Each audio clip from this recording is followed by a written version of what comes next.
dans l'évangile de Luc, le chapitre 2. Nous allons lire à partir du verset 21 jusqu'au verset 38. Luc 2, 21 à 38. Voilà, si vous avez trouvé, j'ai fait la lecture. Luc, le chapitre 2, à partir du verset 21 jusqu'au verset 38. Il est écrit: le 8e jour auquel l'enfant devait être circoncis étant arrivé, on lui donna le nom de Jésus, nom qu'avait indiqué l'ange avant qu'il soit conçu dans le sein de sa mère. Et quand les jours de la purification furent accomplis selon la loi de Moïse, Joseph et Marie le portaient à Jérusalem pour le présenter au Seigneur. Que la maman derrière donne un coup de main ici pour que nous puissions continuer. Suivant ce qui est écrit dans la loi du Seigneur, tout mâle premier-né sera consacré au Seigneur. Et pour offrir un sacrifice de touterelles ou de jeunes pigeons, comme cela est écrit dans la loi du Seigneur. Verset 25. Là, il faut retenir, il faut commencer à te concentrer à partir du verset 25. Il dit: il y avait à Jérusalem un homme appelé Simeon. Cet homme était juste et pieux, il attendait la consolation d'Israël et l'Esprit de Dieu, et le Saint-Esprit était sur lui. Il avait été divinement averti par le Saint-Esprit qu'il ne mourrait point avant d'avoir vu le Christ du Seigneur. Verset 27. Il vint au temple poussé par l'Esprit, et comme les parents apportaient le petit enfant Jésus pour accomplir à son égard ce qu'ordonnait la loi, il le reçut dans ses bras, bénit Dieu et dit: maintenant Seigneur, tu laisses ton serviteur s'en aller en paix selon ta parole, car mes yeux ont vu ton salut, salut que tu as préparé devant tous les peuples, lumière pour éclairer les nations, et gloire d'Israël, ton peuple. Verset 33. Son père et sa mère étaient dans l'admiration des choses qu'on disait de lui. Simeon les bénit et dit à Marie, sa mère: voici, cet enfant est destiné à mener la chute et le relèvement de beaucoup en Israël, et à devenir un signe qui provoquera la contradiction. Et à toi-même, une épée, tu transperceras l'âme, afin que les pensées de beaucoup de cœurs soient dévoilées. Il y avait aussi une prophétesse, Anne, fille de Phanuel, de la tribu d'Aser. Elle était fort avancée en âge et elle avait vécu 7 ans seulement, avec son mari depuis sa virginité. Restée veuve et âgée de 84 ans, elle avait 84 ans. 84. Elle ne quittait pas le temple. Elle faisait quoi? Elle servait Dieu, nuit et jour. La nuit, la journée, partout. Dans le jeûne, dans la prière. Étant arrivée elle aussi à cette même heure, elle louait Dieu et elle parlait de Jésus à tous ceux qui attendaient plutôt la délivrance de Jérusalem. Amen. Voilà, nous avons déjà prié pour la parole. Ce matin, vous avez les salutations de nos pasteurs. Le pasteur Yo, il est présentement en Roumanie. On va vous l'annoncer après. Il est en Roumanie et le pasteur, il est à Lyon. Vous avez les salutations de nos pasteurs. Et c'est au nom de nos pasteurs que je prends la parole ce matin pour partager ce mot avec vous. Sachez que c'est dans la faiblesse de la chair qu'on parle. Voilà. On ne peut pas dire que nous sommes habitués à la chair. Il n'y a pas d'habitué. C'est toujours dans la faiblesse de la chair et on demande toujours la grâce de Dieu afin de nous utiliser comme un simple canal pour apporter la parole de Dieu. Donc, merci de nous soutenir dans la prière. Toutefois que nous devons prendre la parole, même dans vos cœurs, priez pour nous. À la maison, priez pour nous. Alléluia. Voilà, donc je prends la parole ce matin au nom de mes aînés pour partager cette pensée avec vous. Et le thème de notre message ce matin, c'est « Travaillons de mieux en mieux pour le Seigneur ». Travaillons de mieux en mieux pour le Seigneur. Voilà. Ainsi, c'est le thème de notre message. Parce que nous sommes dans la mission. L'Église est une Église missionnaire. Alors, il est bien séant d'encourager le peuple à aller dans le sens du travail, dans le sens de la mission. Notre pasteur principal, présentement, il est en Roumanie. C'est pour la mission. C'est pour l'œuvre de Dieu. Alors, nous voulons ce matin encourager le peuple de Dieu à travailler de mieux en mieux pour le Seigneur. C'est là le thème de notre message. Voilà. Pourquoi ce thème, comme je l'ai dit, c'est dans le but de vous encourager. Encourager chacun de nous, même nous aussi, nous encourager, nous tous, à travailler de mieux en mieux pour le Seigneur. Vous savez, on peut toujours mieux faire dans la vie. On peut toujours mieux faire dans la vie. Donc ce matin, nous voulons encourager chacun de nous, encourager le peuple de Dieu, voilà, à aimer Dieu davantage, à servir Dieu davantage. Ce que tu faisais, fais-le encore. Alléluia. Fais-le encore. Continue de servir encore le Seigneur. C'est le Seigneur davantage. Soyons des véritables esclaves de Jésus. Quand on parle de disciples, on parle d'esclavage. Ça ne doit pas nous choquer, c'est ça. Jésus disait à ses disciples, dites que vous êtes des serviteurs inutiles. J'allais même dire, il dit répétez, nous sommes des serviteurs inutiles. Oui, parce que Dieu peut s'en passer de nous. Alléluia. Jésus dit, si vous vous taisez, Dieu va susciter des pierres. Donc c'est une grâce. Nous devons aimer Dieu davantage, adorer le Seigneur davantage, soutenir l'œuvre de Dieu davantage, prier davantage, servir le Seigneur de mieux en mieux, avec toute notre force. Tout ce que tu fais aujourd'hui, ça te sera comptabilisé demain. Pour ne pas que demain tu dises, oh là là, pourquoi je n'ai pas fait jusqu'à 99%. J'ai fait seulement 20%. Nous avons encore le temps. La Bible dit racheter le temps. Le temps aujourd'hui, nous pouvons le comptabiliser pour l'œuvre de Dieu. Et je vous ai dit la dernière fois que l'ennemi de l'homme, c'est le temps. Une fois que le temps est passé, tu ne peux plus le rattraper. Tu vas pleurer, tu peux te repentir, mais c'est fini. Pendant que nous y sommes, nous avons encore l'occasion de servir le Seigneur. Servons-le de mieux en mieux. Pendant que nous sommes vivants, nous sommes en vie. Voyez-vous, quand la Bible nous parle de Lazare et du riche, Lazare, celui qui est mort. Cet homme riche, dans le séjour des morts, il regrettait. Mais c'était tard. C'était tard. Pourquoi ne pas se le dire maintenant? Pourquoi ne pas se le dire pendant que nous avons la possibilité de mieux faire les choses? Voici un peu le but du thème. Encourager le peuple de Dieu. Dans le texte que nous avons lu ce matin, le texte que nous avons lu, voilà, de Luc chapitre 2. Voilà, le texte nous parle de la présentation de l'enfant Jésus, il était encore bébé, au temple de Jérusalem, dans le grand temple. Et pendant cette présentation, il y a eu une circonstance, une rencontre. Voilà, la rencontre a eu lieu avec Siméon, un vieux sacrificateur, et Anne, une prophétesse dans le temple.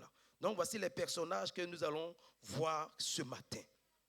Voilà, et nous avons dit, pour introduire notre message, que nous devons servir le Seigneur de mieux en mieux. Et la première raison, voilà, la première raison principale pour laquelle nous devons servir le Seigneur de mieux en mieux, bien aimés, tenez-vous bien, c'est parce que notre consolation est proche. Ça, il faut le noter. Si tu prends note, nous allons voir 3 points ce matin. Parce que notre consolation est proche. Quand nous revenons dans ce texte au verset 25 de notre texte de base, la Bible dit au verset 25 que « Et voici, il y avait à Jérusalem un homme appelé Siméon. Cet homme était juste et pieux. Et qu'est-ce qui se passe? Il attendait la consolation d'Israël. Et l'Esprit Saint était sur lui. » Siméon attendait la consolation d'Israël et l'Esprit Saint était sur lui. Il attendait la consolation d'Israël. On parle ici de la venue du Messie, la première venue de Jésus. Ils attendaient cela. Simeon n'est pas le seul à attendre la consolation d'Israël. Je dirais, tout le peuple d'Israël attendait la consolation d'Israël. Depuis Moïse jusqu'à Jean-Baptiste, jusqu'à David, tout le monde, tout ce temps-là, le peuple de Dieu attendait la consolation d'Israël. Ils attendaient la venue du Messie. Ils attendaient. Parce que les prophètes leur ont révélé, Dieu à travers ses serviteurs leur a révélé que viendra le Messie. Le Messie sera le consolateur. Il sera la consolation de cette nation. Ils ont cru et ils attendaient. À pied ferme, ils attendaient. Sachez ce matin que nous aussi, nous attendons une consolation. Et notre consolation, c'est le retour de Jésus. Alléluia. Nous attendons une consolation. Et notre consolation, c'est le retour de Jésus. Le retour de Jésus est la consolation de l'Église. Le retour de Jésus est la consolation de ceux qui pleurent. Le retour de Jésus est la consolation de tous ceux qui attendent leur Père. Alléluia. Quand un enfant est triste, c'est que ses parents ne sont pas là. Tu ne verras jamais un enfant triste quand sa maman et puis son papa sont là. Jamais. Et au contraire, quand ils sont là, c'est là il est turbulent en train de jouer. Quand les parents ne sont pas là, l'enfant, même s'il joue, il est un peu triste. La venue de Jésus est la consolation du chrétien. Cela est très important pour nous. C'est la consolation de tous ceux qui aiment le Seigneur. Lorsque nous lisons dans 1 Thessaloniciens, le chapitre 4, le verset 16 à 18, 1 Thessaloniciens 4, 16 à 18, il est dit, car le Seigneur lui-même a un signal donné à la voix d'un archange et au son de la trompette de Dieu, descendra du ciel et les morts en Christ ressusciteront premièrement. Ensuite, nous les vivants qui serons restés, nous serons tous ensemble enlevés avec eux sur des nuées à la rencontre du Seigneur dans les airs. Regardez la suite, il dit, et ainsi nous serons toujours avec le Seigneur. Regardez la suite, il dit, consolez-vous donc les uns les autres par ces paroles.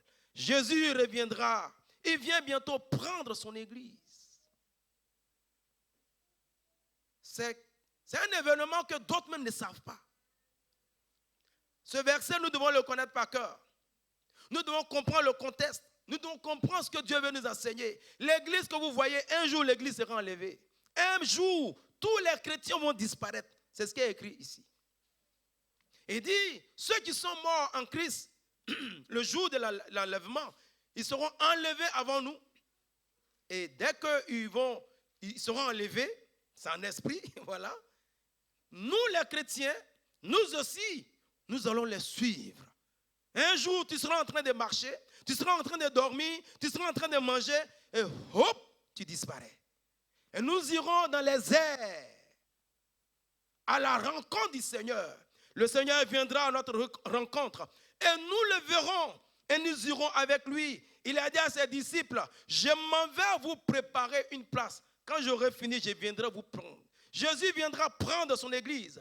Il vient prendre son église bientôt. Ça ne doit pas être une peur pour nous, mais ça doit être notre consolation. Alléluia. L'enlèvement de l'église est la consolation du chrétien. Mes souffrances prendront fin. Mes larmes prendront fin. Ma misère prendra fin. Mon travail va prendre fin. Et je serai avec mon Père dans la félicité, dans la gloire, dans le royaume des cieux. Et je serai assis à la table du Père. Et je verrai Moïse. Et je verrai David. Et je lui dirai, ah, c'est toi Élie. Ah, c'était toi Élisée. Tu les verras. Nous serons tous ensemble dans le ciel. Le culte que nous avons fait ce matin, nous allons continuer à célébrer ce culte dans le ciel. Que personne ne manque à ce rendez-vous. Dieu nous interpelle. Jésus revient prendre son église bientôt. L'enlèvement est un fait. L'enlèvement est incontournable. L'enlèvement est irrévocable. Si quelqu'un te dit que c'est une histoire dormie debout, quitte à côté de cette personne. Si quelqu'un te dit que ce sont des rêveries, quitte à côté de cette personne. La vie chrétienne a un but. On leur a dit que le consolateur viendra. Ça faisait plus de combien de milliers d'années le consolateur est venu. Jésus est venu. Ce que Dieu dit, Dieu le fait. Quand Dieu dit quelque chose, il va faire. Parce que rien ne l'empêche de réaliser ce qu'il a dit. Alléluia. Dans Apocalypse, le chapitre 22, le verset 12, Jésus dit, voici, je viens bientôt. 22, 12. C'est Jésus qui l'a dit. Il dit, et ma rétribution est avec moi pour rendre à chacun selon ce qu'est son œuvre. tout sera comptabilisé. Avec Dieu, personne n'a son crédit sur Dieu. Alléluia. Lorsque nous lisons aussi dans 1 Corinthiens, le chapitre 15, le verset 52, un élément très important concernant l'enlèvement, concernant le retour de Jésus. L'enlèvement se fera en secret et puis rapidement. Rapidement.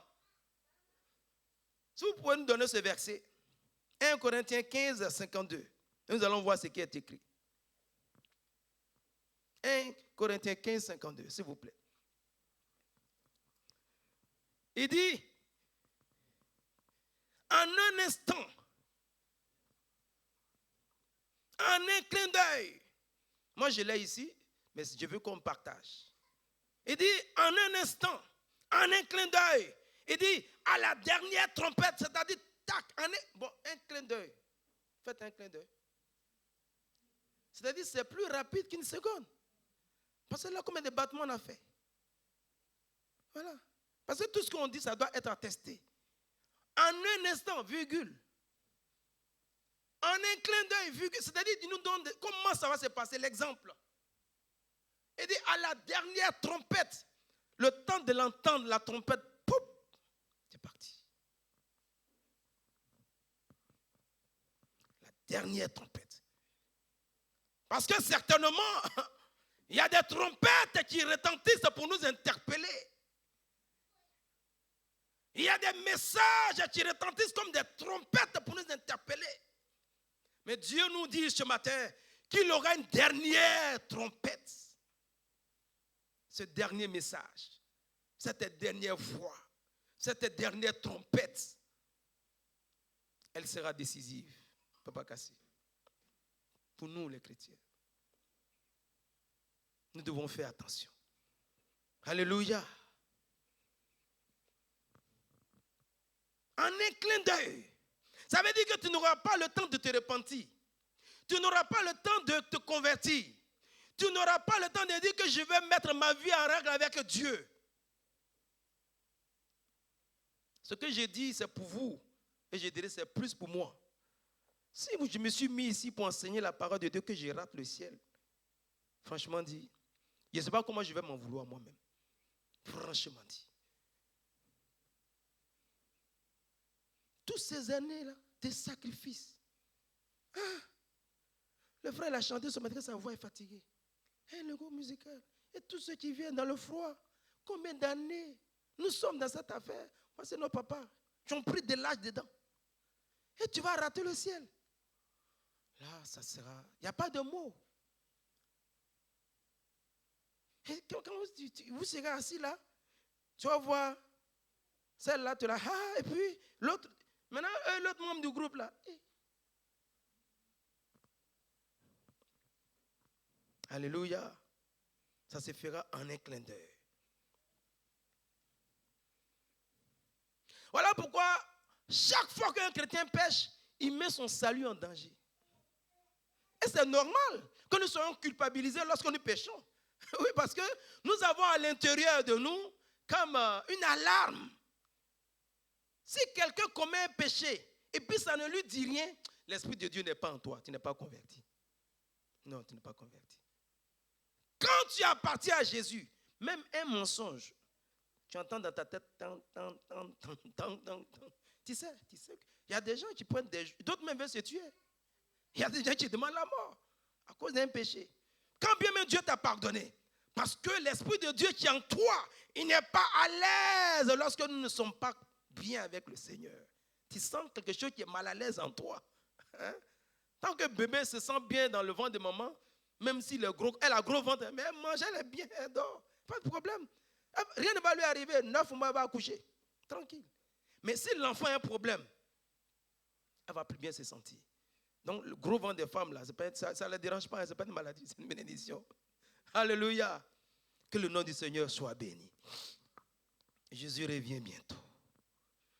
Nous devons mettre notre vie en règle avec le Seigneur. Parce que Jésus revient bientôt pour prendre qui? Pour prendre ceux qui sont prêts. Celles qui sont prêtes. beaucoup d'appelés, il y aura très peu d'élus. Deuxième point que nous allons voir ce matin, nous devons travailler de mieux en mieux pour glorifier Jésus, notre Seigneur et notre Sauveur. Alléluia. Quand tu travailles, c'est pour faire plaisir à ton patron, à ton maître, celui qui nous a rachetés. Nous devons travailler de mieux en mieux pour le glorifier. Alléluia. Le verset 26 à 27.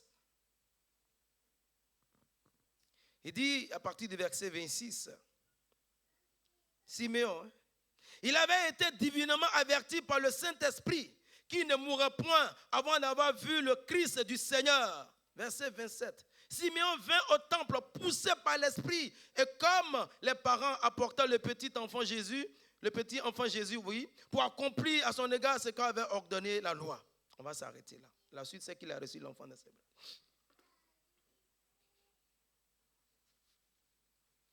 Travailler de mieux en mieux, comme nous avons dit, pour glorifier celui qui nous a rachetés. Comme cela tient au cœur du Seigneur, le Seigneur veut que nous puissions le glorifier.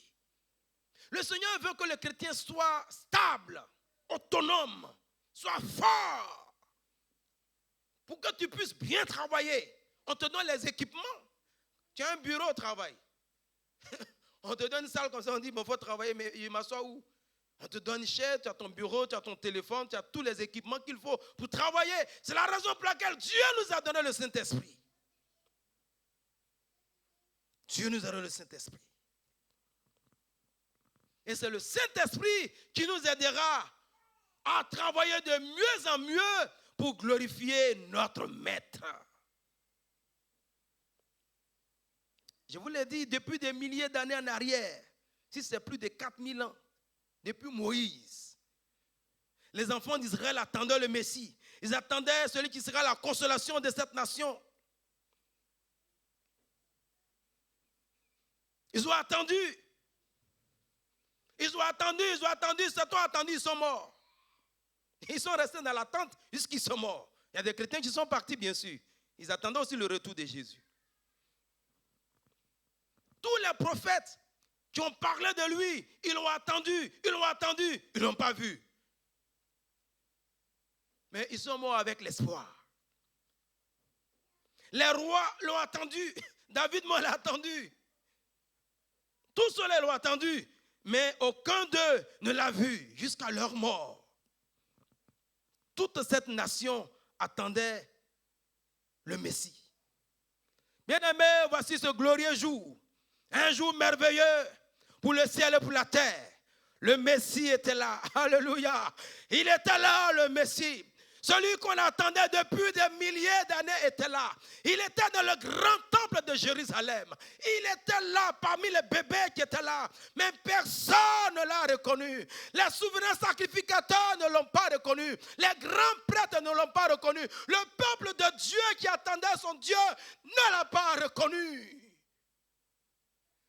Excepté 2 personnes, Siméon et Anne. Pourquoi? Parce qu'ils avaient l'Esprit de Dieu en eux, qui leur a donné une préparation, qui les a avertis. Siméon a été averti divinement. L'Esprit de Dieu te donne la capacité, il te donne la force, il te donne le courage et il te révèle ce qui est caché aux autres. Le Messie était là. Et même, c'était un bébé. D'autres jouaient avec son dos. Ah, bébé, il est joli. Alors que c'est lui. C'est lui. Le roi des rois était là. Personne bien-aimé. Personne bien-aimé. Oh Seigneur. Simon l'a reconnu. Simon l'a pris dans ses bras et avec admiration, il a béni l'enfant, il a prophétisé sur sa mère. Anne, la prophétesse, elle a reconnu le Christ. Elle a reconnu le Messie et avec admiration, elle parlait de lui au peuple, à tous ceux qui étaient là. Jésus, si quelqu'un parlait de lui, mais, parce qu'elle aussi, elle avait 84 ans. On va voir son âge bien encore. Cette vieille là même. Quand les gens vieillissent, mais ils parlent beaucoup. Hein? Le Christ est là, le Christ est là. Mais la mamie, elle fait quoi? Mamie, on a compris. C'est lui le Christ. Non, la mamie, là, vraiment. La mamie était dans la révélation. Alléluia. Ce que les autres ne pouvaient pas voir, Simeon pouvait voir. Anne pouvait voir. Que son nom soit béni.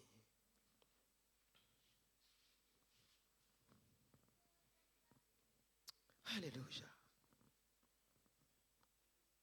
La communion que Simeon avait avec le Saint-Esprit lui a permis de recevoir un avertissement. Le Saint-Esprit parle. Il a été divinement averti. L'Esprit de Dieu lui a parlé. Sa communion avec le Saint-Esprit. Quand nous avons une communion avec le Saint-Esprit,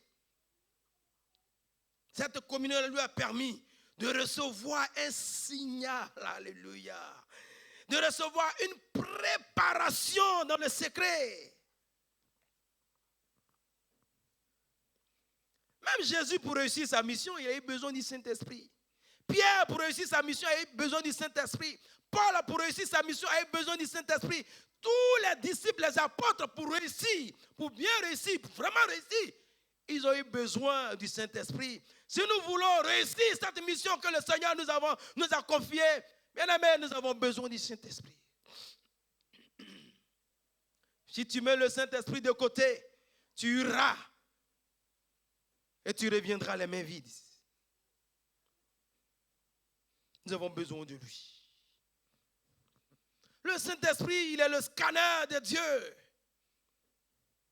C'est lui qui montre à l'homme ce que l'œil naturel ne peut pas voir. Alléluia. Voilà pourquoi dans Jean le chapitre 16, le verset 13, Jésus dit, le Saint-Esprit vous conduira dans toute la vérité. Voilà pourquoi dans Jean le chapitre 14, le verset 26, Jésus dit, le Saint-Esprit vous enseignera toutes choses. Il nous conduit et nous enseigne. Il nous conduit et nous enseigne. Il nous montre le chemin. Parce ici, voilà ce qui est écrit. C'est lui, il nous enseigne, il nous instruit, il nous inculque, il nous montre, il nous conduit. Et oui, Simeon dormait, lève-toi, papy. Lève-toi, Simeon. Je ne sais pas qu'est-ce qu'il faisait. Le Saint-Esprit l'a conditionné jusqu'à ce qu'il s'est levé. Et Simeon ne sait pas. Il a commencé à marcher. Et au lieu d'aller à gauche, au lieu d'aller à droite, il va tout droit. Tu vas où? Je vais au temple. Pourquoi? Il va au temple. Il sent la conviction. Il a la conviction. Il est conduit. Il est dirigé par le Saint-Esprit jusqu'à ce que lui et l'enfant Jésus se rencontrent. L'Esprit de Dieu conduit. Alléluia. Nous avons besoin du Saint-Esprit. En nous, avec nous et au milieu de nous. Alléluia. Lui, en son temps, ils avaient le Saint-Esprit sur eux. Nous, maintenant, nous l'avons en nous. C'est Dieu qui l'a voulu comme ça. Alléluia. Il s'est laissé diriger. Il s'est laissé guider par le Saint-Esprit. Quand nous laissons le Saint-Esprit nous conduire, il nous conduit dans la voie de Dieu. Et il nous dit ce que nous devons dire. Alléluia. Il nous dit ce que nous devons dire. Tu ne parleras pas de toi-même. Tu ne viendras pas ici pour parler de toi-même. Quand tu vas évangéliser, tu ne parleras pas de toi-même. Quand tu seras dans l'assemblée des saints, tu ne parleras pas de toi-même. Le Saint-Esprit te dira ce que tu dois dire. Il va te conduire. Il va te diriger. Et cela est encore possible ce matin si nous disposons nos cœurs. Alléluia. Merci Seigneur. Voilà pourquoi dans Galates, le chapitre 5, le verset 16, la Bible dit, marchez selon l'esprit. Galates 5, 16. Marchez selon l'esprit. Et vous accomplirez. Et vous n'accomplirez pas les désirs de la chair. Si vous marchez selon l'esprit, et c'est alors que vous n'accomplirez pas les désirs de la chair. C'est le Saint-Esprit qui nous donne la puissance et l'efficacité dans l'œuvre de Dieu. Et c'est avec le Saint-Esprit que Simeon et Anne ont fait la différence. Nous avons besoin du Saint-Esprit. Alléluia. Merci Seigneur. Le dernier point que nous allons voir, c'est Dieu nous donne une assurance.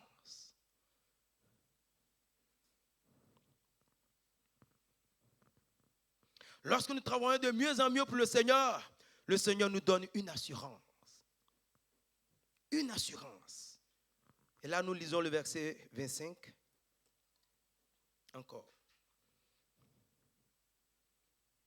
Et après le verset 29 à 30 encore.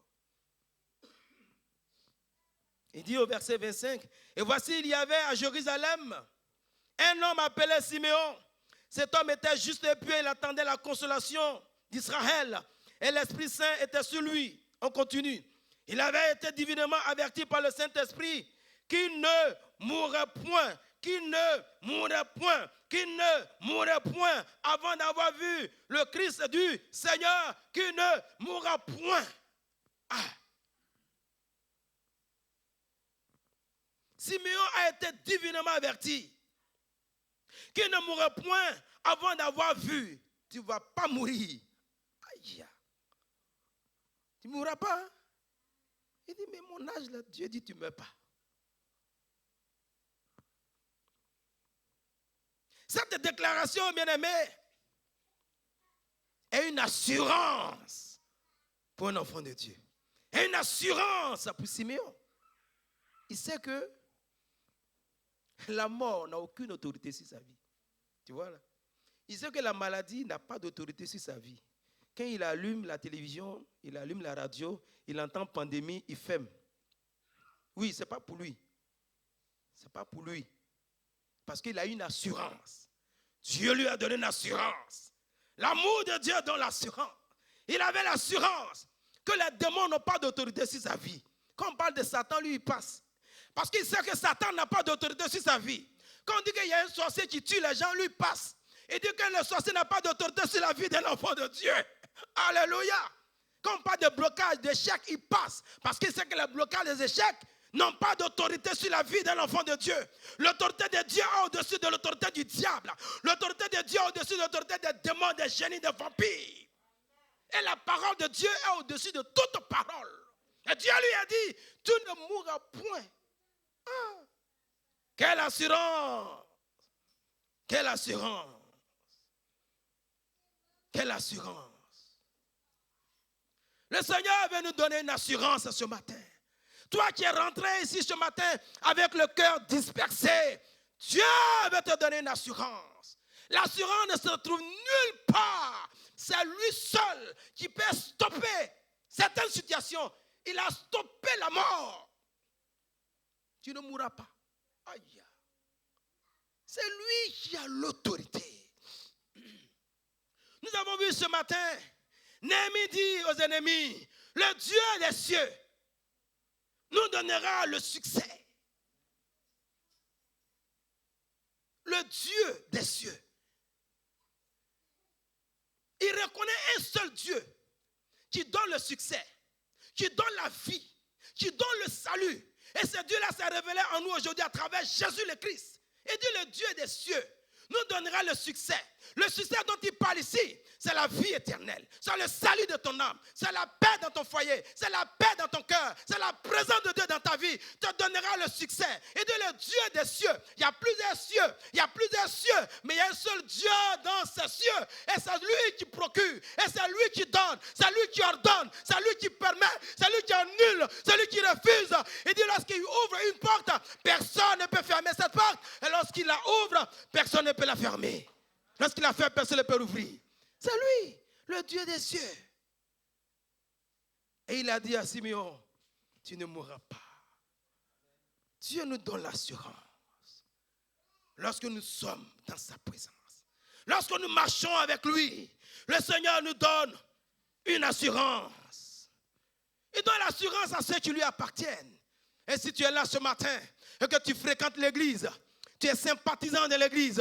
Non, il faut fréquenter Jésus. Non, il faut être sympathisant de Jésus. Non, il faut donner ta vie à Jésus. Il y a des gens qui viennent à l'église, ils aiment la bonne musique. C'est une bonne chose. Maintenant que tu as reçu la bonne musique, donne ta vie à l'auteur de la bonne musique. Parce que ces jeunes gens-là, c'est l'Esprit de Dieu qui les anime. Alléluia. Tu ne mourras point. Dieu donne une assurance à ses enfants. Alléluia. La mort physique n'est rien. C'est la mort éternelle, il faut craindre.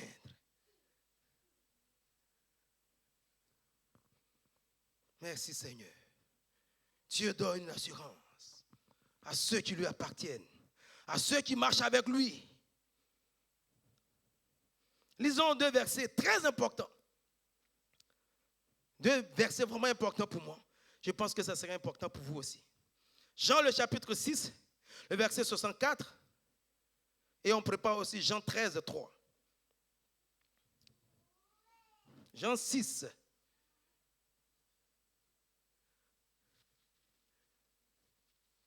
« 64. Voilà, il est écrit. Mais il n'est parmi vous quelques-uns qui ne croient point. Regarde ce qui suit là. C'est caché, mais tu vas comprendre. Car Jésus savait, dès le commencement, qui étaient ceux-là qui ne croiraient point et qui le livreraient. Verset Jean 13, 3. Ne regarde pas ma mauvaise lecture. Suis la parole de Dieu. Alléluia. Jean 13, 3. Jésus dit, Jésus qui savait que le Père avait remis toutes choses entre ses mains et qu'il était venu de Dieu et qu'il s'en allait à Dieu. Bien aimé, ces deux lectures-là, qu'est-ce qu'ils ont en commun? Et je vais te le dire. C'est le mot Jésus savait. Là, tu peux noter ça. Jésus savait. Jésus savait. Et le fait de savoir lui donne l'assurance. Nous promenons les regards inquiets parce que nous n'avons pas l'assurance, parce que nous ne savons pas. Jésus savait, même tout ce qui devait lui arriver, tout ce qui s'est passé, il sait. Et comme il sait, et comme Jésus savait, Jésus avait l'assurance. Voilà pourquoi sur la croix avant de mourir, il dit, Père, pardonne-leur, car ils ne savent pas. Quand tu ne sais pas, tu n'as pas l'assurance. Tu as peur. Tu as peur. Jésus n'avait pas peur. Voilà pourquoi il a donné sa vie. Parce qu'il avait l'assurance qu'il pouvait donner et la reprendre. Jésus savait. Jésus savait. Tout ce que Judas faisait autour de lui, il savait déjà. Et il avait l'assurance. Nous avons besoin de savoir qui est notre Dieu. Ce sera le dernier verset. À la fin, nous allons voir ça. Alléluia. Et comme il savait, il avait l'assurance que Satan n'a aucun pouvoir sur lui. Que la mort n'a aucun pouvoir sur lui. C'est parce que nous ne savons pas. Nous n'avons pas d'assurance que nous avons les yeux et les regards remplis de crainte et de peur. Jésus n'avait aucune crainte. Non, même quand il traînait la croix et les femmes de Jérusalem venaient pleurer sur lui, il dit non, arrêtez, ne pleurez pas sur moi, ne m'empêchez pas de porter cette croix. Même ce jour-là, si toi-même tu venais pour aider Jésus, il va te dire laisse-moi porter ma croix. Il sait, il a l'assurance. Il dit pleurez sur vous et puis sur vos enfants. Tu as besoin de savoir qui est ton Dieu afin que tu aies l'assurance dans cette marche. Afin que tu aies l'assurance dans ces ténèbres. Il y a la tempête, il y a les tourbillons, il y a le vent violent, le temps est mauvais, mais tu as l'assurance parce que tu sais qui est ton Dieu. Jésus savait. C'est tout. Depuis le début de son ministère jusqu'à la fin, le premier passage c'est au début, le deuxième passage c'est à la fin. Sur la croix, Jésus savait toujours. Et comme il savait, ton roi avait l'assurance. Nous avons besoin d'assurance ce matin. Nous avons besoin d'assurance. Lorsque nous lisons le verset 36, pour finir, de notre texte de base, il reste, je crois, 2 derniers passages. 36. Nous n'allons pas oublier notre maman. cette femme. Le verset 36 dit, il y avait aussi une prophétesse, Anne, fille de Phanuel, de la tribu d'Aser. Elle était fort avancée en âge. Et la Bible va nous donner son âge. Il dit les détails. Elle avait vécu 7 ans avec son mari depuis sa virginité. Elle s'est mariée, elle a fait 7 ans seulement dans son foyer et son mari est décédé. On continue. Il dit cette femme, restée veuve, était âgée de 84 ans. À 84 ans, cette femme servait le Seigneur. Il dit, elle ne quittait pas le temple. Elle servait Dieu, nuit et jour, et dans le jeûne, et dans la prière. Étant arrivée, elle aussi, à cette même heure, comment tu es arrivé là? Parce que l'Esprit de Dieu l'a conduit aussi. On a vu comment le premier est arrivé. On dit, elle aussi, étant arrivée, elle aussi, à cette même heure, elle louait Dieu et elle parlait de Jésus à tous ceux qui attendaient la délivrance de Jérusalem. Alléluia. Elle était veuve. Peut-être qu'elle était seule. Elle avait 84 ans. Elle ne s'inquiétait pas pour ce qu'elle va manger. Mais la seule chose qu'elle avait compris ici, elle servait son Dieu de mieux en mieux. Elle avait compris que quand tu sers Dieu de mieux en mieux, Dieu te donne l'assurance et Dieu prend soin de toi. Nous encourageons toujours Papa Wandi et Maman Wandi à venir à l'église. Alléluia. Parce qu'il y a des personnages dans la Bible qui correspondent à leur âge, à leur vie. Nous sommes contents de voir nos papas. Moi, parce qu'il y a des personnes dans la Bible, des personnages dans la Bible qui ont servi Dieu de cette manière. Et les jeunes gens, et les femmes, et les hommes, et le peuple de Dieu, nous vous encourageons à servir Dieu de mieux en mieux. Alléluia. On lit le dernier verset. Dans Jean, le chapitre 6, le verset 27. Jean 6, 27. Alléluia. Qui a le micro ici? Tu vas lire à haute voix, s'il vous plaît, un de vous deux. Je veux vraiment qu'on lise ce verset à haute voix. Et c'est là que nous allons finir. Peuple de Dieu, suivez ce verset. Nous avons fini. Jean 6, 27. Ça vient, il va se disposer. Jean 6, 27. Je ne veux pas le lire, je veux qu'on le lise à haute voix pour tout le peuple. Jean 6, verset 27. Travaillez, non pour la nourriture qui périt, mais pour celle qui subsiste pour la vie éternelle, et que le Fils de l'homme vous donnera. Merci. Vous savez, merci. Tous les travaux que tu feras sur cette terre, la finalité, c'est la retraite. Même si tu es un ingénieur, tu iras à la retraite. Mais tout ce que tu feras pour Dieu, tous les travaux que tu feras pour Dieu, tout ce que tu feras pour Dieu, la finalité, c'est la vie éternelle.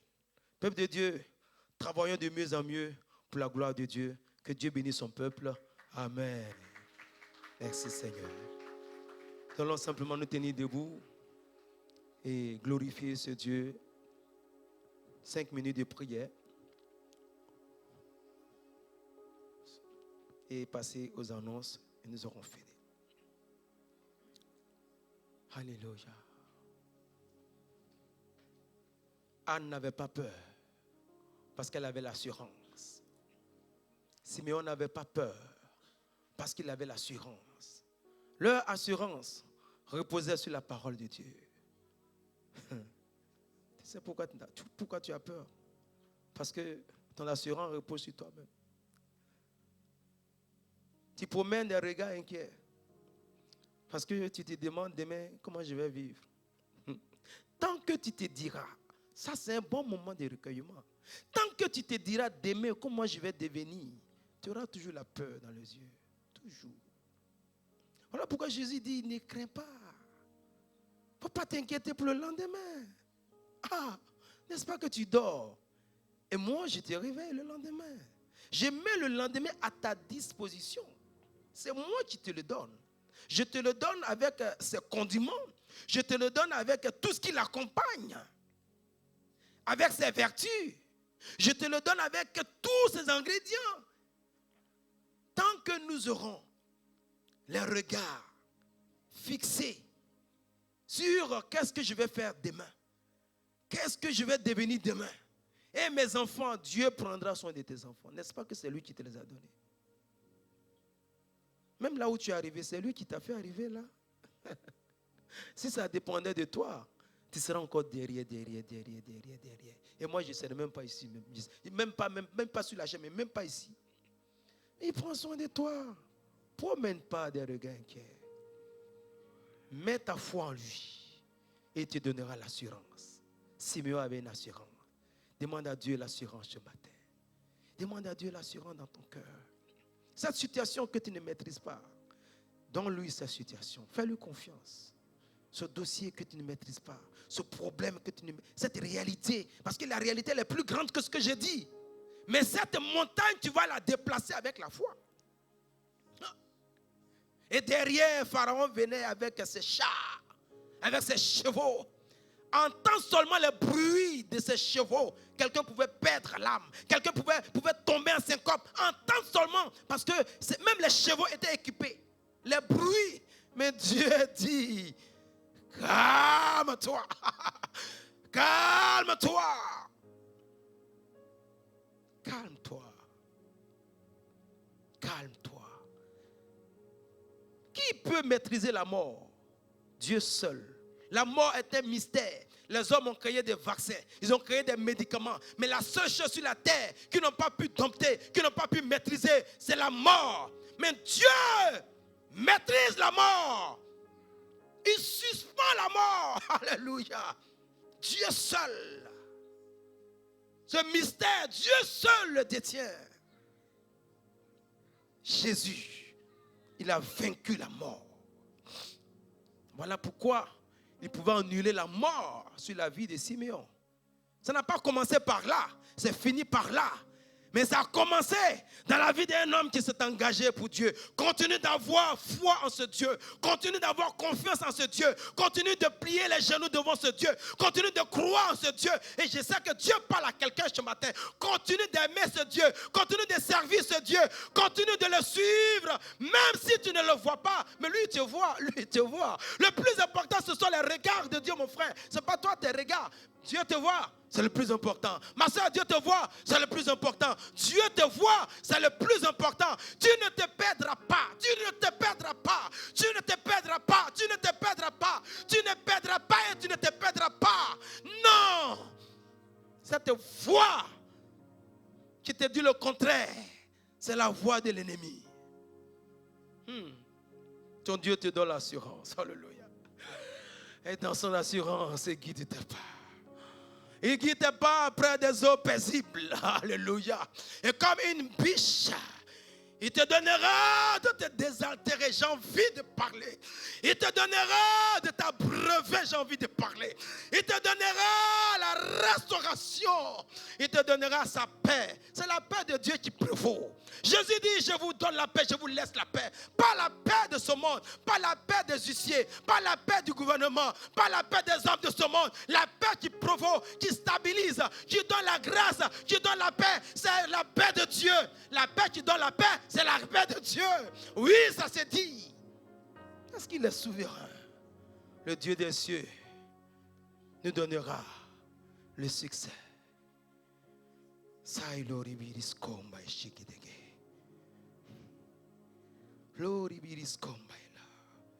Seigneur, merci pour ce temps de communion avec toi.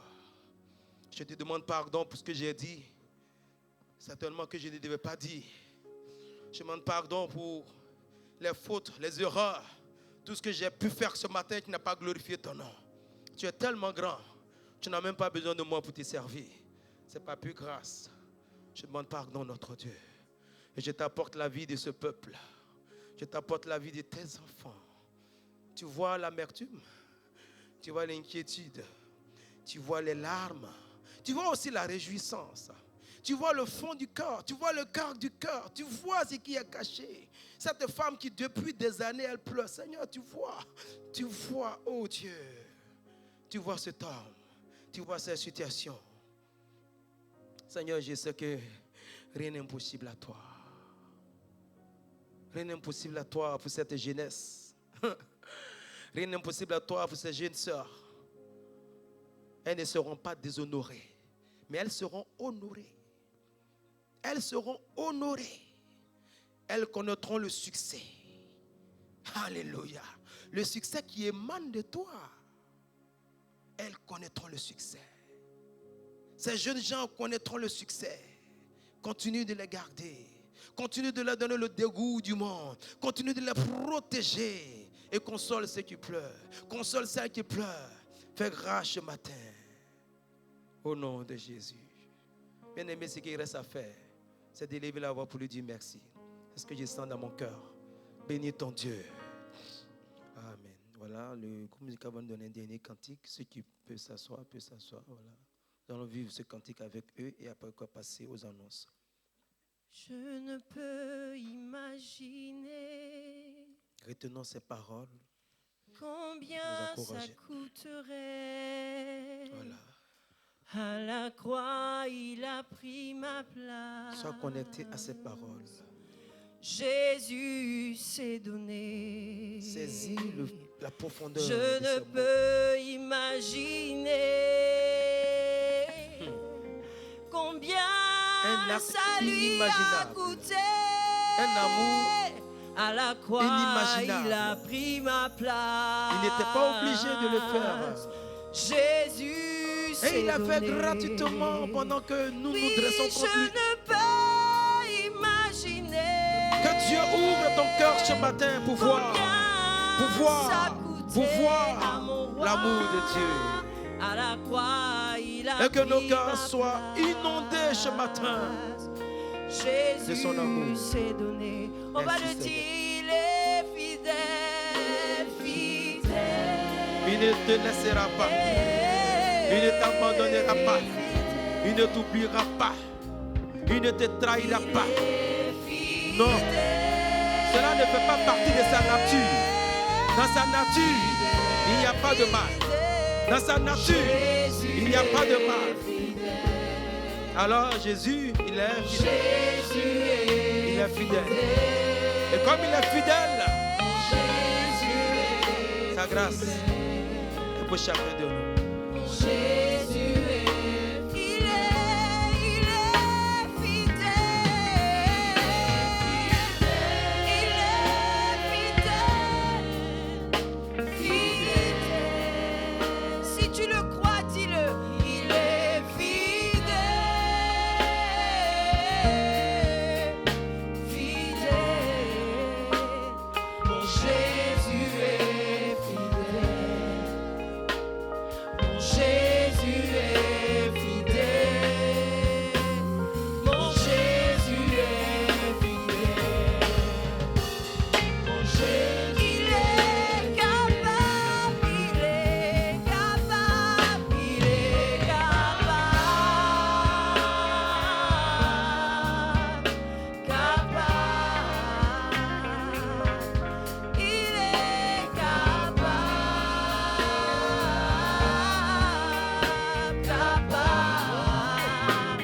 Mon Jésus est capable. Mon Jésus est capable. Mon Jésus est capable. Mon Jésus est capable. Merci infiniment à vous. Que Dieu vous bénisse.